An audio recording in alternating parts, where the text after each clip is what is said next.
First tonight, you reached out asking us to look into stolen money from electronic benefit transfer or EBT cards, the cards that food stamp or SNAP recipients use.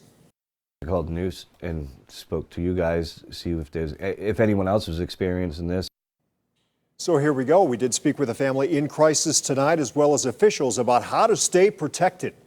But I felt devastated. I thought about the kids because they were waiting for it. They know that, it was coming. Robert Bennett says early Monday he watched $1,400 disappear from his account. I just felt totally destroyed. Ivy, you want ketchup with your nuggets? Money meant to go toward food for him, his wife, and their 5 kids at home. After he says instead of his usual grocery stores, there were stores listed in his account he'd never even heard of. I Googled this place. This is in Chicago. I called the police, talked to them, and they kind of brushed it off. They said, "Did you use it?" Sometimes you could forget, and I was like, "No." And then they said, "Well, you could either come in or we'll send an officer." So I just got dressed and went down and did it right away. So I don't know how they're getting money for food stamps versus cash, but that's a lot of money that they took from me, $1,400. So we spoke with the Director of Job and Family Services for Cuyahoga County, who says the county is seeing a slight uptick in these theft cases this month, with 28 reports so far.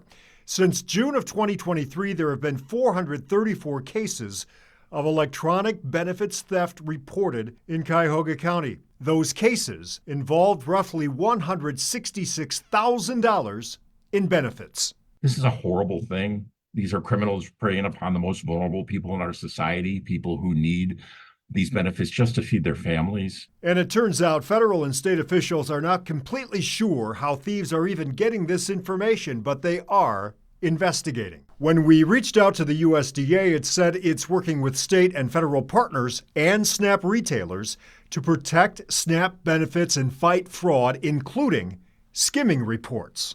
Meanwhile, for Robert, I am working and I'm able to produce some funds to get food for the next few weeks or whatever, because if not, but it's gonna cause, do I pay the cable bill or utility bills, or do I buy food now? there are some things you can do to protect yourself. Avoid simple PIN combinations, change them often, keep that PIN and your card number secret. Beware of phishing. State agencies and EBT processors will never call, never text asking you for your PIN. If you're a victim of electronic benefits theft, you need to file a form with the County Department of Job and Family Services where you live.